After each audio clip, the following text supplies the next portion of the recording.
Hey guys, Tech Timmy here. So in this video, I'm going to be doing a long overdue review. Well, it's a 1-year review of the Verizon Fios Wi-Fi Extender. And we're going to do it right now. Let's go. Oh boy, it's Tech Timmy time. Today, I'm diving into my 1-year review of the Verizon Fios Extender. This is the specific model that requires a coax cable connection instead of a purely wireless setup. My unboxing and setup videos for this device are among the most popular on my channel, so I figured it's a high time to do a proper review. A lot of people get confused because Verizon actually has several different extenders. I'll throw some of those up on screen right now. So there's the Wi-Fi extender, the mini, the network extender, but this video is all about the Fios extender that hooks up via coax.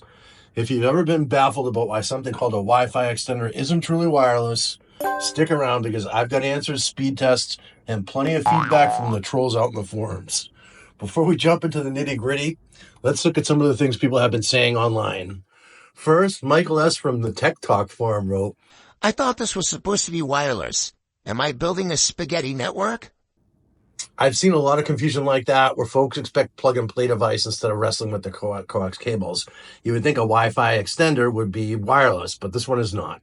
So another gem comes from Karen L. out on HomeNet Reviews who joked, my cat could probably set it up faster.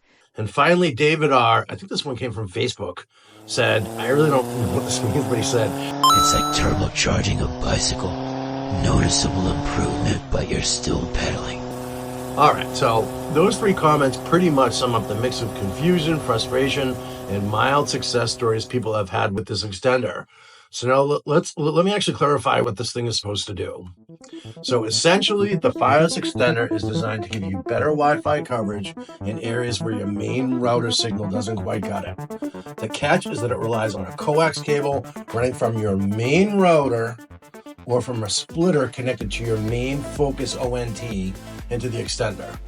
So you might be wondering, what is an ONT anyway? So ONT stands for Optical Network Terminal, and that's that little box that you have where your cable runs in and your fiber runs in from outside your crib and into your home. So it's a box that Verizon installs. It might be actually outside in the utility area. Mine is actually indoors, but that converts the fiber optic signal from the street into data for your home network. So that's basically the gateway for all of your Fios services. And there also seems to be some confusion out on my channel regarding the difference between a coax cable and a quote-unquote regular cable wire. So coax is basically the new cable wire, and that's the standard that Verizon is going to give you and install in your home. So typically that would run from your, your cable box to your television and or to your cable router. Because you're using coax for data here, you get a wired backhaul that's usually more stable than a purely wireless extender. But it also means you need a coax outlet exactly where you want to place the extender, or like in my case, you'll have to run cable. I basically ran a cable from my router through my bedroom wall and connected that to my extender. And I'll talk more about that in a second. So the option out here is if you were hoping to pop this thing, connect it to a power outlet and, it basically hook it up via Wi-Fi, you're going to be disappointed because that is not how this works. And in my case, I actually had to pay Verizon to come out and run that additional line. Why should I help you? I gave you free cable. I could have done it myself, I guess, but I'm not very much of a DIY guy. So Verizon came out, I think it cost me $80 to actually have the additional cable line run. And basically it just runs from my living room through into my bedroom. And I'll actually show you, I'll walk at a regular pace and I'll show you the distance between the two. It's a good room away. I think my entire apartment here is maybe 1,200 square feet, something like that. But it's definitely more than a handful of steps away. So it is in the next room and probably at the furthest point in my apartment away from the router. So that's why I had to go with the Fios extender. So as for the actual setup process, I'd say it's super straightforward once you realize that coax is required, but it can still feel a little bit like assembling IKEA furniture.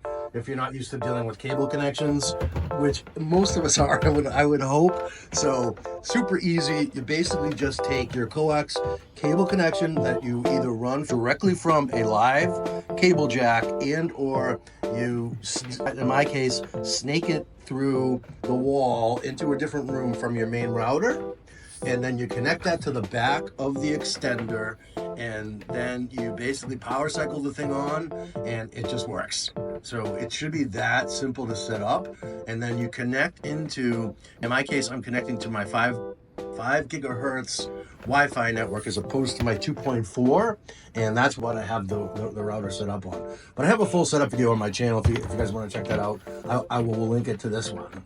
So I've been using the extender for about a year now, and overall I'd have to say it's definitely been a big help in with my dead zone here in the bedroom. It's not a miracle worker, so I have a 1 gig internet connection, and I'm typically getting around 350 megabits per second on my main desktop PC, which I need to look at maybe adding an additional extender. And then I have a secondary PC in the bedroom where I'm getting around 600 megabits per second. And it could just be that other PC has a better Wi-Fi card. I'm not really sure, and I need to investigate because I want my main PC to be as fast as that one, particularly when I'm paying for the 1 gig. With the Fios extender hooked up in my bedroom via coax, I get much stronger Wi-Fi signal in that part of the house for sure. That said, again, I would not call it a miracle worker. If your base internet speeds are slow, or if you have issues with your main router, the extender can only boost what's given. It won't magically turn a slow 50 megabits per second connection into gigabit speeds, but it has been a marked improvement, at least in my crib here. So as with any device, there are definitely some pros and cons here. On the plus side, the coax network connection through the extender is actually relatively strong, giving me either a 10x or a 20x boost of my Wi-Fi signal in the bedroom that I would have without running it otherwise, which is just crazy. So it definitely does something that magical that actually that boosts the signal into the bedroom. It's been pretty reliable over time, and I've only had to reboot it once or twice in the past year. On the downside, you do need to have a coax line available where you want to place the extender. And if not, like I said, you may not, depending on what they say, need to pay Verizon to come out and run that line for you. Hi. Is there a problem with your service? That's the main downside. And then that can also limit your placement options depending on where that jack is. You could always run a longer wire. The wire that I'm using running to the extender is actually probably about a good 20 to 30 feet for sure. It's coming in from the other room. And then the limited placement options is going to depend on your flexibility in terms of where that jack and the cable line run to your dead zone. In my case, I did not have multiple coax outlets here. There's just the one. So I basically had to daisy chain off that. And this is also not going to fix a fundamentally slow or unstable internet service.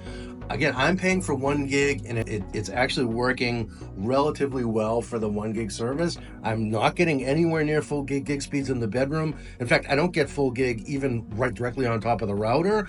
And talking to Verizon, that's just par for the course. If you're directly hardwired into the router, you can expect to see 700 to 800 gigabits per second. If you're getting more than that, you're doing really well on a 1 gig connection. So after you're living with it, I would say the Verizon Fios Extender is a solid choice if you have Fios service, have a coax line on the spot where you need better Wi-Fi, and you want a more stable alternative to wireless, mesh, or a repeater. It's not a magic bullet, but it does what it claims. It extends your network range and keeps the speeds relatively consistent.